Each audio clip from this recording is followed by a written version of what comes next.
Imagine all your audio entertainment available in just one place. That's what the Audible app is all about. With Audible, you can always find the best of what you love or discover something new. Audible has an incredible selection of wellness titles and originals, like The Light Podcast by Michelle Obama, Work It Out by Mel Robbins, and Confidence Gap by Russ Harris. Membership includes access to Audible originals, podcasts, and tons of audiobooks that you can download or stream as much as you want. And as an Audible member, you can choose one title per month from an ever-growing catalog of titles to keep. The Audible app makes it easy to listen anytime, anywhere, whether you're traveling, working out, doing chores, wherever your day takes you. New members can try Audible now free for 30 days. Visit audible.com/motivation or text motivation to 500-500. That's audible.com/motivation or text motivation to 500-500 to try Audible free for 30 days.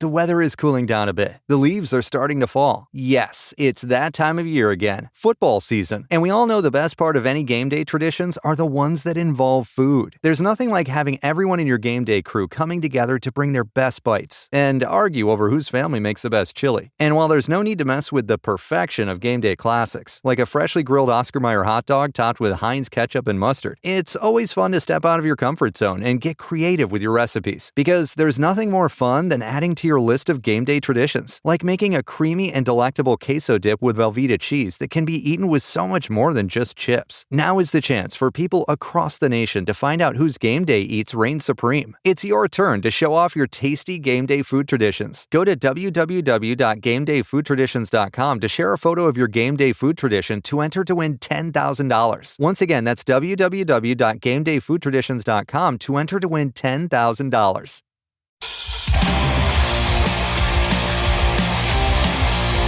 This is Full Change with Tom Laidlaw. Hey, Tom, so it's a great time of year. Kids are getting their jerseys and their equipment package for the season. When my son just got his, and it's awesome. There's jackets, T-shirts, jerseys, and stuff. When you were coaching, was that a big thing? Yeah, it was a pretty big deal. You know, I'm here in Greenwich, Connecticut, too, which is a pretty wealthy area. So the parents have no problem, well, do it too much, I feel, for the kids. But I was coaching years back, 15 years ago. I had to step in and coach the high school men's team. They'd had some discipline problems the year before, so I'm Mr. Hard-ass coming in there and save the day. The parents wanted to buy the new jerseys. The old jerseys are fine. It's just the parents wanted new jerseys for the team.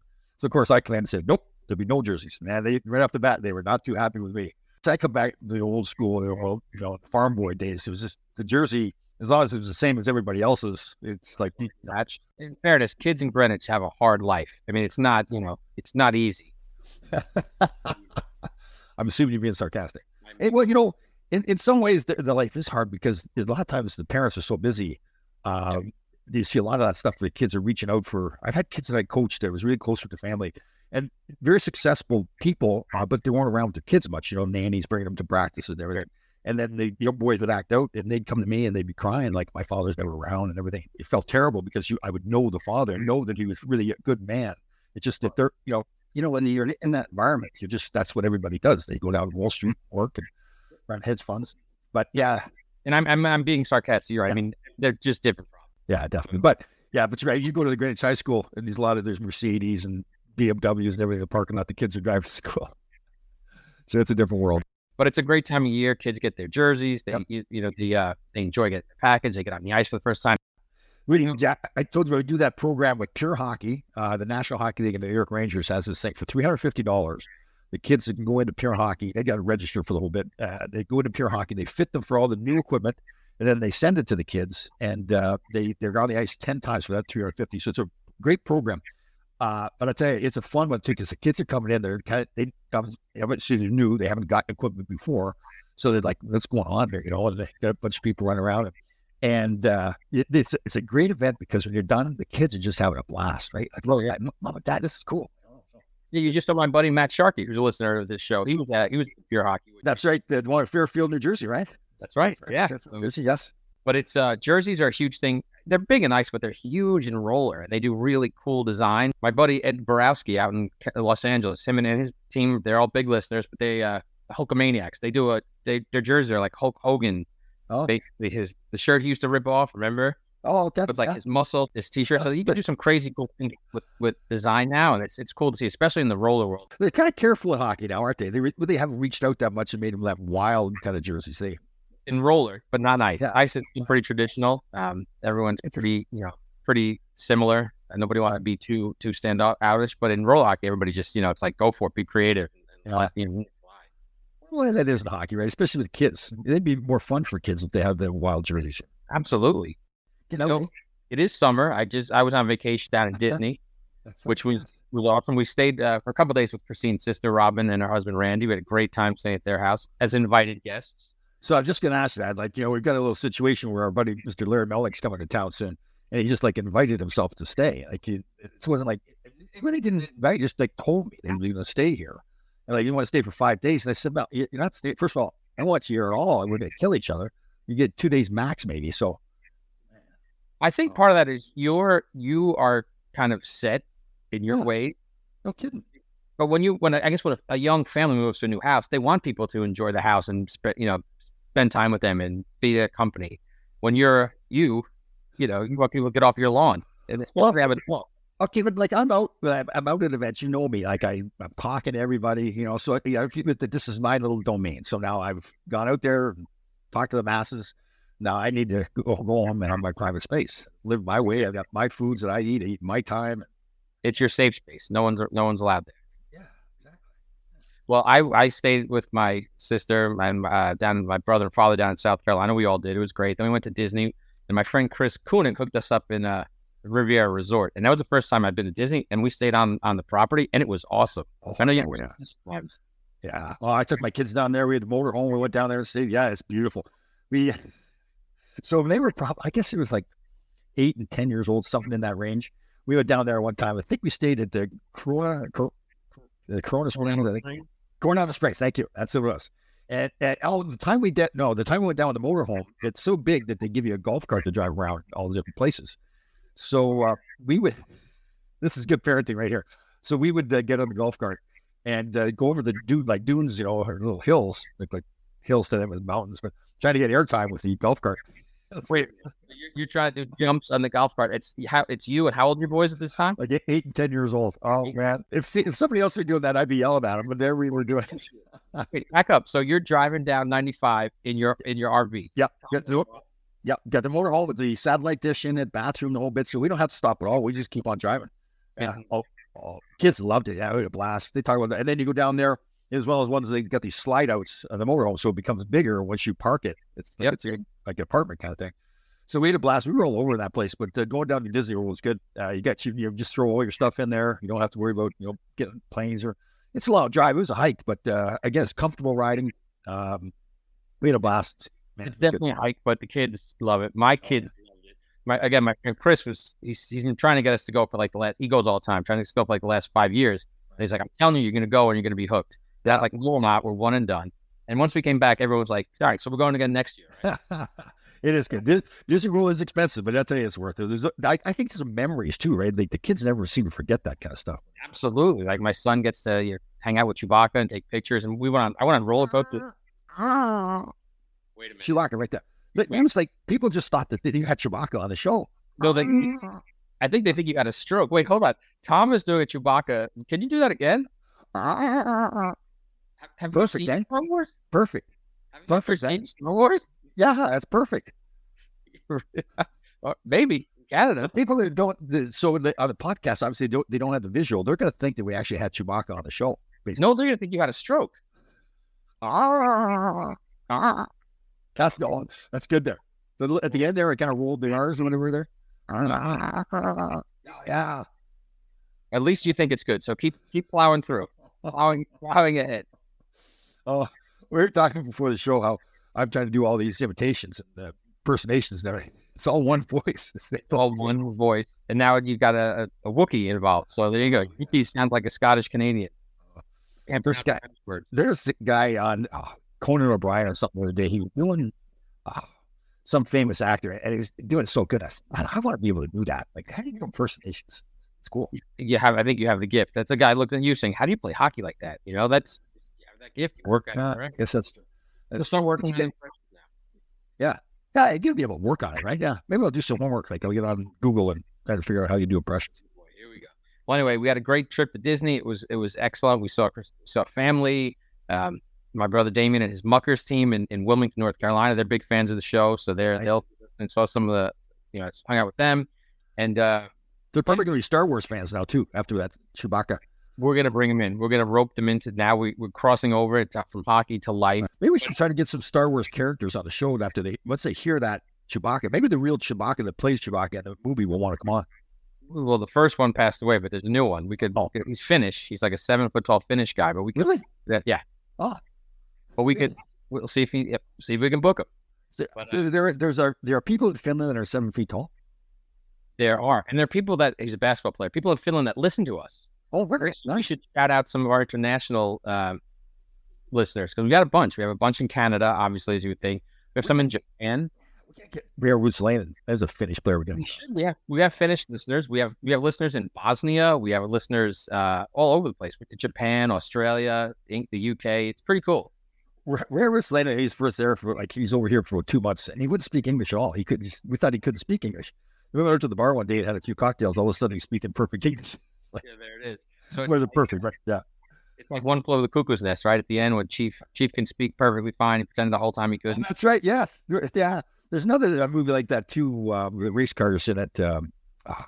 Slips my mind. Gone in 60 Seconds. Gone in 60 Seconds. There's one guy that's a tough guy, and he wouldn't talk the whole time. But at the end, is just like this intelligent guy, talking away, just like me, kind of. Yeah, and you kind of look like Vin Diesel a little bit too. So there's that. There you go.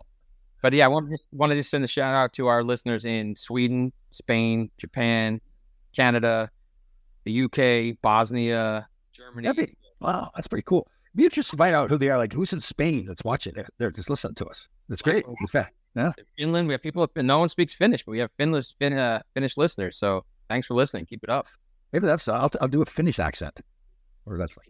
Well, talk like Roots Lennon. Can you do it? Okay, here it is. You can talk. He was just.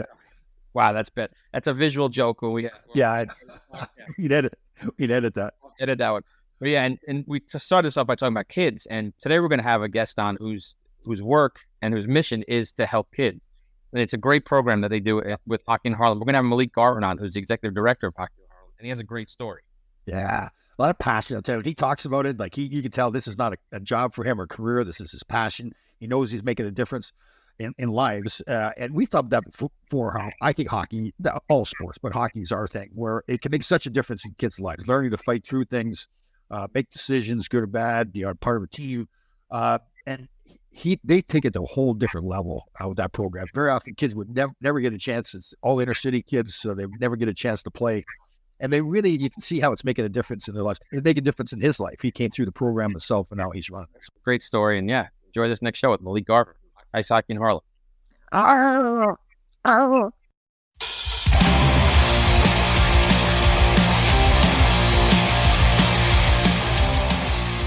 Hey, Tom, we got a really cool show today. We got somebody who's at the helm of one of the coolest organizations in all of hockey. He's a great dude. They put on a wonderful event. They do wonderful things for kids in the New York area. They're legendary, but I think it's 37 years now. We have someone on who did a commercial with you. Well, that's right. Yes, we have the executive director of Ice Hockey in Harlem. We have Malik Garvin on today. Malik, how you doing, bud? Doing well. Thanks for having me. Excited to be here. Yeah, that's right. We did that commercial at Central Park there, right? At the outdoor rink what's the paint company that's a big sponsor? Yep, at Wellman Rink, we had a helmet giveaway this year. Benjamin Moore sponsored brand new helmets for all Ice Hockey in Harlem participants. Right, that's right, too. You and I both got interviewed, made a little commercial out of it. Yeah. They did have a helmet for Tom, though, right? With that big dome. That is the truth. That when I played, they would make a liner that was smaller, and I had to sign a release so that I could use it. And guys would, we get the time, sorry, we had time for your stuff, but guys would take my helmet and they'd put pucks in it like it was a bucket. So, yeah. Funny guys. They think you're really funny. Where are you at right now, Malik? Where's home for you? Home for me is Harlem. I live in New York City, but I'm currently in Minnesota for a couple weeks. The rest of the summer. Very cool. And where did you grow up then? I grew up in Harlem. I grew up on 112th Street and Lenox Avenue, which is 2 blocks away from Lasker Rink. And I often describe it to people. It's like growing up in Canada. I had a rink in my backyard. That's very cool. And so you started playing hockey at a young age? Yeah, I started playing hockey at 3 years old. Ice hockey in Harlem didn't have a learn to skate or learn to play program at the time. My older brother, who's 8 years older than me, was always at the rink. He played, so I was there literally from day one. Sort of fell in love with it. Skating more than I could walk at a certain point, putting on Fisher Price rollerblades over my shoes, and just always had to be skating and hockey. Fortunate enough, Ice Hockey in Harlem got me on the ice. When I was 3 years old, board president and board chairman, and co-founder Todd Levy took me out on the ice for the first time when I was 3 years old, and the rest was history, as they say. Oh, that's a great story. That's cool. You got 3 years old. That's pretty good. It's a good history, though, man. Yeah. Don't gloss over it, because it's pretty cool that Malik went from a participant to being executive director of this organization, and it's a great organization. They have such good things. It really is, too. So, I was part of the first event they had when the LA Kings were in town. We went and practiced the outdoor rink there, too. Oh, man, that was cool. We were thinking back, I think it was the former Ranger, Pat Hickey, was involved. I think he knew the president of our team at the time, Roy Malarker, and that's how they set it up. That was fun. That was a good event. We out the Ice Center. How old are you then? This is like 1988 or 89, something like that. That was before my time, but it's absolutely legendary, and in the Ice Hockey in Harlem archives all over. Most notably, the kids wearing the bucket helmets that Gretzky and a lot of guys used to wear with no cage, no screws for a cage, just going out playing hockey. Oh, man, that was cool, too. But we loved it. It was one of those events you're like, oh, God, here we got to go with this. And once we got there, it's like, wow, that was a blast. The kids were great. Well-run event. That was a lot of fun. So you grew up playing hockey at 3 years old, and so did you eventually get into a league? Well, obviously, you got into a league, correct? So my hockey journey started with Ice Hockey in Harlem when I was 3 years old. Stuck with it. 5 years old, I started also playing at Chelsea Piers. And between the ages of 5 and 10, I was doing both Ice Hockey in Harlem and Chelsea Piers. Eventually got on a travel team there. 2 or 3 teams any given year, and just making it work for the love of the sport. And fortunate enough that my mom knew that ice hockey and being in sports was something that would have a positive outcome on my life. And it did. And it was sort of a carrot for me to do well in school. And I ended up having an outcome different than a lot of kids I grew up with, simply because of the opportunities that ice hockey provided me in Ice Hockey in Harlem. That's cool. That's great. So single mother? Your mother? Single mother. Dad passed away when I was young, which is sort of when she ramped up the hockey. That's when I started playing on those 2 or 3 teams a year, just to stay busy. It's a hard thing to process when you're young. Just stay busy and see a light at the end of the tunnel. And like I said, started playing at Chelsea Piers and Ice Hockey in Harlem, a lot of teams. And then ultimately I went to junior boarding school in Connecticut, a school called Indian Mountain. Thanks to Ice Hockey in Harlem, which has a relationship with that school. Our board president, J.J. Velez, he's also an alumni of Ice Hockey in Harlem. He was one of the first people to go to this school and sort of a trailblazer for the junior boarding school route for Ice Hockey in Harlem participants. And we actually have a kid who went last year as a 6th grade boarder, who's also at the Indian Mountain School. After that, went to Hebron Academy up in Maine for 2 years, the Harvey School for 2 years where I graduated, and ultimately walked on to a Division III team at Western New England in Springfield, Massachusetts. Wow, that's a great story. That's pretty, wow, very cool. It's a chasing a dream. Yeah, Malik's glossing over one thing. So everyone knows Hockey in Harlem is this great organization that puts kids on the ice and gives them exposure, but there's also an academic requirement too. Malik, can you talk about that a little bit? Sure. So circling back, our program is free of charge. So we offer ice hockey and enrichment programming free of charge to kids in the neighborhood who would not otherwise be able to play ice hockey. Obviously, it's a very expensive sport. We break that barrier. We provide equipment, transportation. The kids don't have to worry about anything other than being kids, going out, working hard, and having fun. We offer 3 enrichment programs. The first one is a Hockey Knowledge Series, which I love and I participated in. New participants, young participants learn everything hockey related, from the equipment to the rules, but also the geography of NHL teams, and tying hockey and education into one. We also offer a speaker series where people from different walks of life come speak about their career paths, how they got there. The last speaker we had this year was a man by the name of Bruce Jackson. He grew up in the projects of New York, and he's now an executive at Microsoft and also the author of his own book called Never Far From Home. Wow. So it's all about exposing kids to careers, career paths. So they're ready when that time comes. And then last but not least, we also offer a college exploration series, which is the intent is to expose our participants to higher education. And so this year we went to Boston College, Long Island University, and Williams College. And these were full day experiences where the kids got to tour the campus, sit in the classrooms, ask students what it's like to be a student there, ask the people on the hockey team what it's like to be student athletes. And it was really a memorable experience. And, a lot of those trips were great. Williams College, we took the girls there, a 9-year-old girl and a 14-year-old girl separately saying, I want to go here. Long Island University kids went there. I got a call the next day from a parent saying, thank you so much. My son didn't have his sights set on things like this. He was just thinking about community college, and now he's thinking bigger. Wow. That's cool. What I like is it isn't just about hockey, right? Like you're worried about the person, and you kind of using hockey to help that person grow. That's what I've loved about hockey so much, that I learned, my sons have learned, and you're doing with your program there.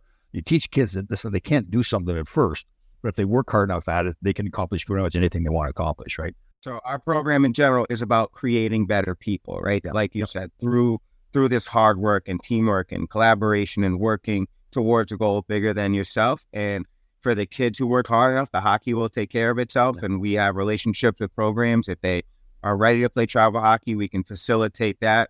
But we've seen the outcome for these kids, and not just the kids I work with now, but the people who came before me. And when you ask them about ice hockey in Harlem, the first thing you have to say is ice hockey in Harlem changed my life. Yeah, that's true. We have a mutual, I think a family that went through the program, the Dawson family. This is Lance Dawson, friends with the mother and everything. And they talk all the time about how much it meant to them too. And he's actually, Lance is a pretty good hockey player too. So yeah, and as you know, Tom, I run a roller league, and I have, I think, 3 alumni of Hockey in Harlem in the league, and they say how it changed their life. Felice Cameron and Sean Shoemaker and Hector Martinez, they say how that changed them. And the thing, the barrier, as you know, is, especially in this area, is so expensive. Yeah. But just to get, once these kids, and I was lucky enough to spend a day at the camp last year with Malik and Todd and helping the kids. And once these kids get on the ice, they're hockey players. And that's all, just get them out there, get them the opportunity. And then that love of the game just blossoms. That's a great thing that these guys do. So then financially, then you have a lot of fundraisers where you raise money for all these programs. Yeah. Yeah. So we're an independent 501c3, community-based nonprofit. And we have 2 fundraisers every year. As of now, we do a Lawyers Cup every spring, which is an all-day hockey tournament at Chelsea Piers, where several law firms come in. They field teams, people who work at the firms who play hockey.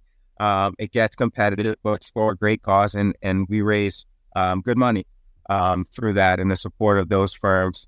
And then we also run our Benefit on the Green every summer, which is an all-day golf and tennis outing at Quaker Ridge Golf Club in Scarsdale. That one we bring out the stars for it. Kenny Albert was there this year, Sam Rosen, and we honored John Ledecky and the New York Islanders, who donated $50,000 to us this year on honor of their 50th anniversary. But more importantly, provided some unique experiences for our kids. A couple kids got to be interviewed live during games. Our 10U team got to go there, meet Brian Trottier, see his Stanley Cup rings, cheer the team on in a sold out crowd to victory, and then skate on the same ice after. Oh, he did? That's great. And I'll just tell you the commentary around it, which is why I'm so lucky to be in the position I'm in, is to watch this unfold before my eyes. But, a 10-year-old goalie sitting behind me, watching a goalie make a save, saying, that's the most amazing thing I've ever seen. I wish I could do that. And then we get on the ice after, and the same kid saying, I feel like I'm in a real professional game now. That's what it's all about. And those experiences and wins and losses happen, and playing games are all part of it. But we aim to create positive experiences around hockey in any capacity. That's very cool. Really cool. Yeah, I was there probably 3 years ago, did the auction with Kenny Albert. That was a blast. Well, it's a great thing, though, too, Tom, is at the event, and I was lucky enough to go to the event this year. They had all 3 teams in the metro area represented. You had Grant Marshall was there from the Devils. You had John Tonelli and Ledecky from the Islanders. And I think you had Mike Richter and, of course, Sam and Kenny were there. Yeah. The Rangers. So all teams are involved in this and are all helping out this great organization. Right. So if people want to donate money can they go to your website to donate money? Yes, people can go to our website. We have a big button that says donate now.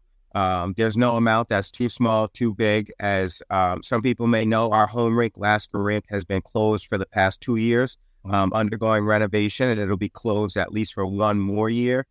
With that closing, We have found ice time, but we're facing exponential ice time and transportation costs. And as of now, our kids are only skating once a week. The New York City ice hockey scene is just booked up. That's the simplest way to say it. Every rink has their own programs, and they run late, but we're very fortunate enough. Rinks like Loman Rink and World Ice Arena in Queens have supported us in our mission and found ice time for us, and our kids and families make it work. And our coaches as well. I will note that we have over 50 volunteer coaches that are the backbone of our program. A lot of them with college playing experience, some high school, people who want to see the game grow and who want to have an impact on kids' lives and understand what we talked about before, that simply playing ice hockey can make you a better person. That's cool. Very cool. So obviously money is the thing that's needed the most. Could people donate their time or other things? Yeah, how would someone volunteer to coach? Sure. So people can reach out to me directly to volunteer to coach. My email is also on the website. We're always looking for volunteer coaches, but also in that enrichment programming that we talked about. You know, people who want to get involved and teach our hockey knowledge series or do a segment on hockey statistics, things like that. We can get creative. Other areas that we are looking to expand and improve on are mentorship, so having mentors for kids, tutoring and homework help, things like that. So we're an open book, so to speak, in terms of how people can get involved. We have a lot of ways. We have a group of 175 amazing kids who are sponges, looking for things and taking things in and seeing what's next and along their journeys. And with the kids then, if they want to be part of the program, there's an application process they have to go through? Yeah, so to be a part of Ice Hockey in Harlem, participants have to live in Harlem, defined as 110th Street to 155th Street from river to river, east to west. We serve predominantly low-income families of color, but we are a very diverse program, and I take pride in saying that we're arguably the most diverse program in the tri-state area, if not the country. Again, our program's all about getting people on the ice who wouldn't otherwise be able to play ice hockey. Oh, very cool. Very cool. I like that. I remember thinking back, that was at that first event that we had back when I was playing with the Kings. I said, man, what a great idea. Like to think of that and it's all that effort, right? So you started ice hockey when you were 3 years old. How old are you now? Today is my 31st birthday. Oh, wow. Happy birthday. Happy birthday. I knew that. That's why I asked. I knew it was your birthday. 31st. Yeah. Man, so you've always been then. Since you're 3 years old, you've been either part of the program as a player or now involved in running the program. So I've been a part of the program either as a player or as a representative along my hockey journey, my professional career, and now in this role. So I graduated West New England with a dual degree in accounting and finance. Found myself on Wall Street after college, working for a wealth management firm. Did that for a couple of years between Wall Street and Westchester. And then I saw a post for a job called Bronx Lacrosse, which was a startup nonprofit teaching kids lacrosse and helping them with their homework.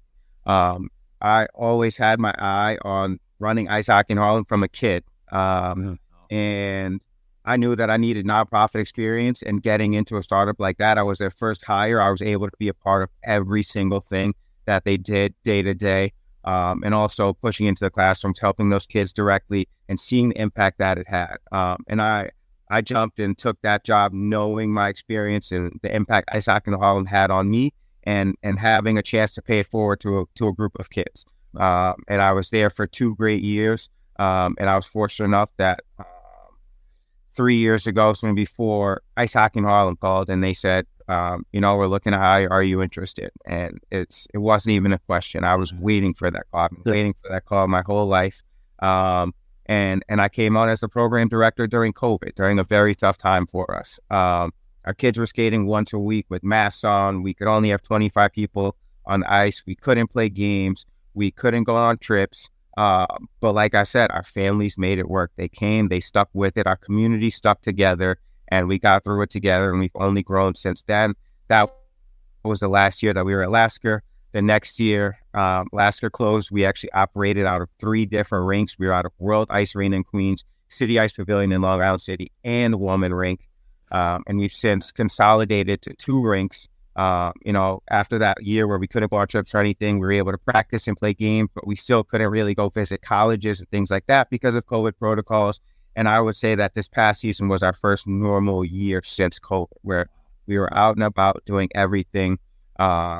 And we ran our own summer camp as Tom mentioned. So we ran our second one this year at the Harvey School. It's a week-long camp. The Harvey School is an hour north of New York. It's in the woods. Our kids get to run around on a grass field all morning, eat a hot lunch, and then play hockey for 3 hours in the afternoon. And it might seem like a small thing for someone, oh, the kids get to run around on a grass field, but our kids don't get to do that stuff, right? Some of them don't get to go outside of the 10-block radius of where they live and go to school. So it's very impactful. And again, the parents loved it and they rave about it. I always joke, 2 years ago, we did it for the first time, that I thought nobody would come back after the first day because it's a long day, it's exhausting, but everyone loved it. They had fun. And they get to work on their skills and meet kids in the program that they might not otherwise meet because of different age groups. And we also have some special guests join us at those camps. So last year, then Boston College captain Marshall Warren joined us. He's the first Black captain at Boston College. He's going to Michigan next year. And he also joined us again this year, along with Ross Mitten, who's a player of color at Colgate University. Just really great role models for our kids who dedicate their time to show our kids that they can do it, but also talk to them about it, and just go out and have fun together on the ice. Yeah, you don't think about that, right? The kids at Harlem don't get to go out in the field very often, right? Now you have that camp there. That's a beautiful location too. You're right. It's out in the woods. Yes, and I'm volunteering Tom next year. He's going to come down for a day. I'd love to. Yes, absolutely. Are you kidding me? For one day, I want more than one day. Go for more. So what's next, Malik? Any new plans or grow it bigger or change things around? What do you plan for ice hockey in Harlem? So as it stands now, we serve 175 boys and girls.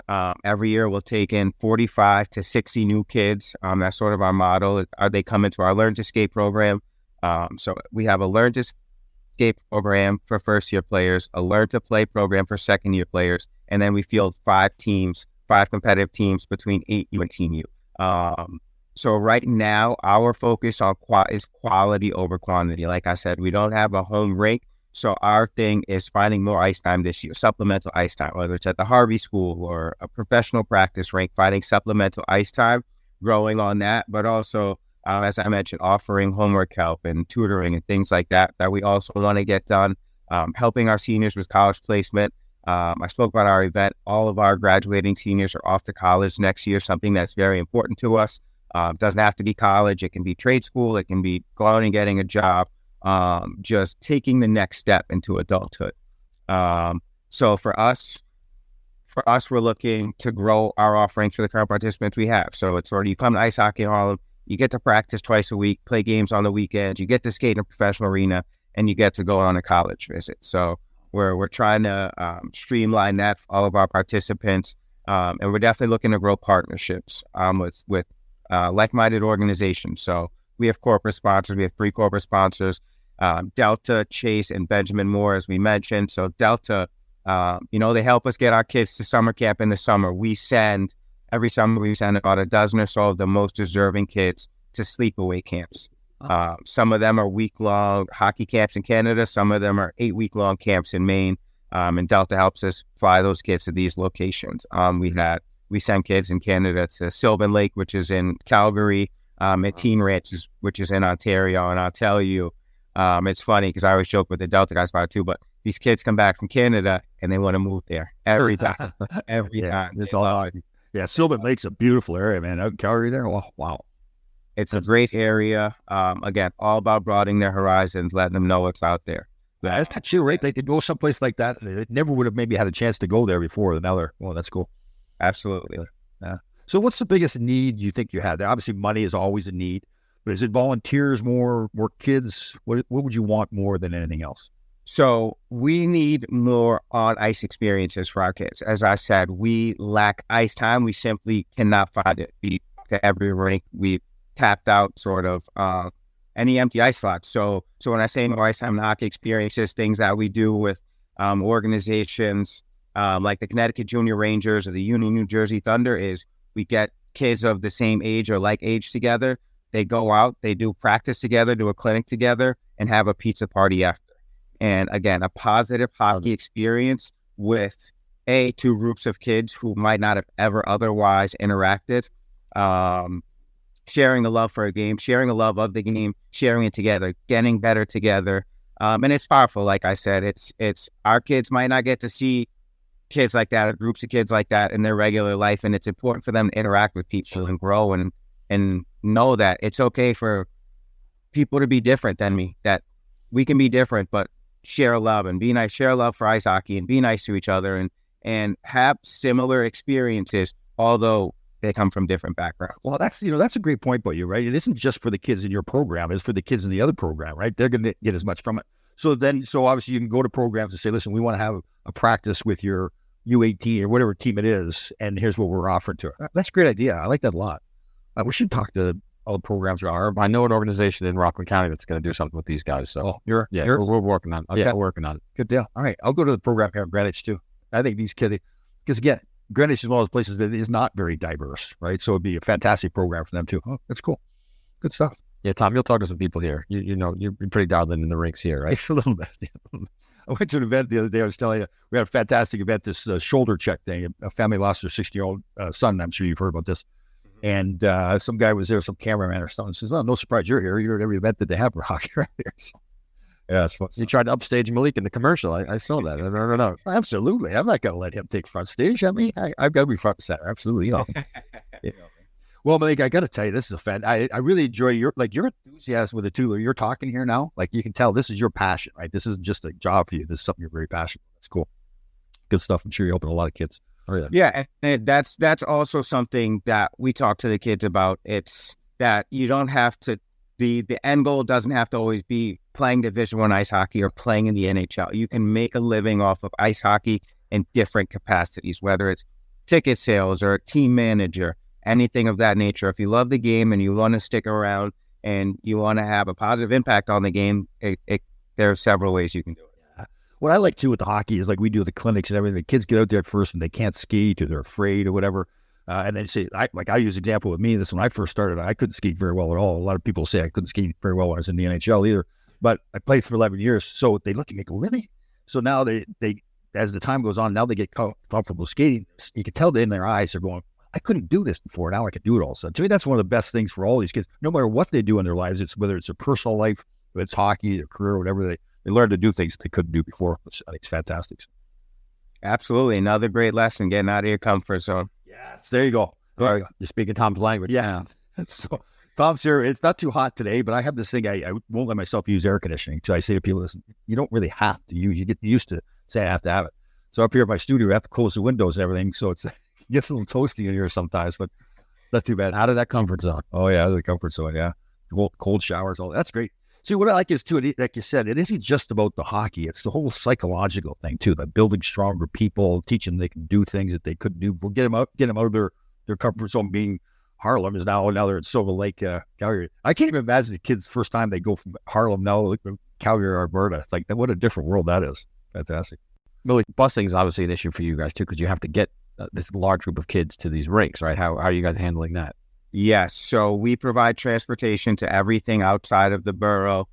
Kids get to the rink on their own just because it would probably take longer to bus kids down Fifth Avenue in the subway. But we practice at World Ice Arena on 19 Tuesdays from November through March. It's 38 ice slots. And with those 38 ice slots, we also have to, we provide 38 school buses for the kids to practice, to get to practice. Anyone who knows school buses or any buses knows they're not cheap, but it works. You know, our kids show up and we always meet and take off and return to 110th Street and Lenox Avenue with Lasker Rink right in the background. And it works, but yes, it is very costly to bus kids out. And like I said, on top of the added ice time cost. Sure. So things like the bus company, do they work with you on pricing, like give you a better deal? So we are fortunate that we use HJ, Harlem Jets Transportation, for our buses to practices and games. They are a local nonprofit as well that teach kids in the neighborhood football. So just funny enough, I was at the storage unit one day. We store our equipment in storage, and I see this guy carrying coolers and all the sports equipment and all that. I introduced myself to him, and lo and behold, he runs the Harlem Jets, and they have buses that we can rent. Malik, I got to tell you, it's very impressive. You as a person, your passion for what you're doing, and you're a great example for the kids, right? You're not just setting it up these programs for them, they can actually look at you and say, well, there's a guy that actually did it, and look at him now, right? See how successful. So you should be very proud of yourself, proud of what you put together and have been a part of. So great to have you on the show, brother. Thank you. I appreciate it. And like I said, there was a generation that paved the way before me. Those guys that Tom mentioned who play roller hockey on 96th Street, those are the guys. And my brother, they're all around his age, who I idolized growing up, right? Yes, I love Pavel Bure. I love Theo Fleury. But I also idolized the kids in my neighborhood who I saw playing ice hockey and who I saw getting good at it. And I saw their passion for it and their willingness to work hard and go out in the schoolyard and play hockey. It didn't have to be hockey practice or hockey season for them to be playing hockey. What for the game? One complaint though, like you mentioned Pavel Bure, you mentioned Tom Laidlaw at all, right? You so you're being like me. You're a smart man. You're a smart man. Everybody loves to stay at home defenseman. Pavel Bure and Theo Fleury are more along the lines of my body type. There you go, brother. Great to see you. Great job by you, and anything we can do to help you, we'll have you on the show again. Thank you. I appreciate it. Great chatting with you. Yeah. Thanks, Malik. Thanks.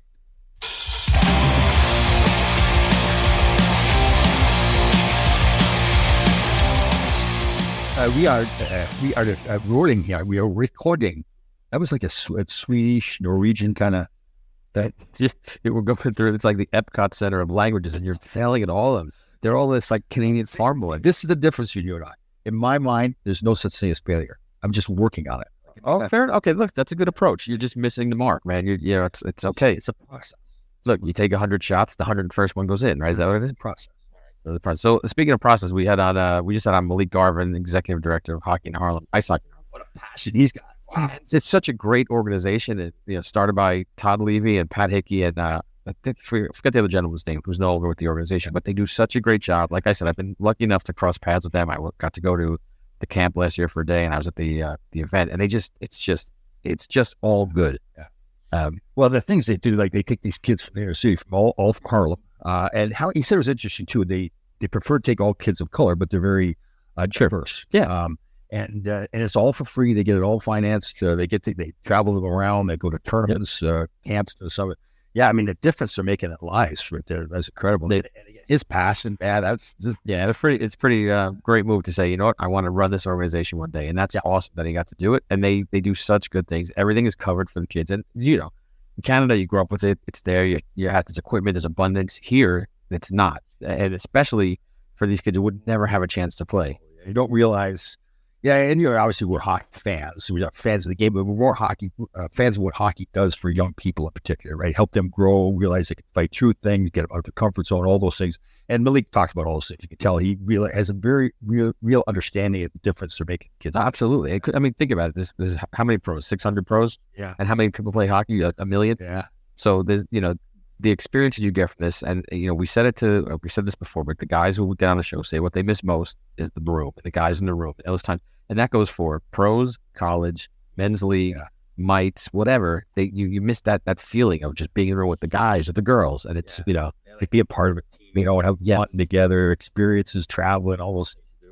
So just to see these kids, like some of the kids at the camp were very good, and some were first time on the ice. Yeah, and it's just great to see. Like you mentioned that too. You do a lot of learn to play stuff with the Rangers. Just see that that glow in their their eyes when they get on the ice. Right. Awesome. I should probably do a better job like filming a young person when they first get on the ice and filming them when they're coming off. Like the difference in their confidence level, their fun, their sweat, they get snow all over. They're moving and they can do this. They're doing something and it's super cool. And this is such a great organization. Anybody who listens and wants to help volunteer, donate some money, it's just a great thing to do to keep this Hockey in Harlem program. So, that's a good point for you. They've got their own website, Ice Hockey at Harlem. Go to that. They've got a donate button. Malik is pretty proud of that big donate button they've got there. Well, sure. But again, if you don't have the finances to donate money, there's a lot of things you can do. Donate your time. Transportation is a need for them. You can help. Yep. And I'm sure most people listen to the show, hockey's had an impact on their life, some form or fashion. And, this is a way you give back to someone and give them that experience, Great show. Great to have him on. Great passion. You feel good about that kind of stuff. Absolutely. Great organization. Good job. Awesome. All right, Grasshoppers. Thank you for listening. We had a fantastic show. We'll see you next time.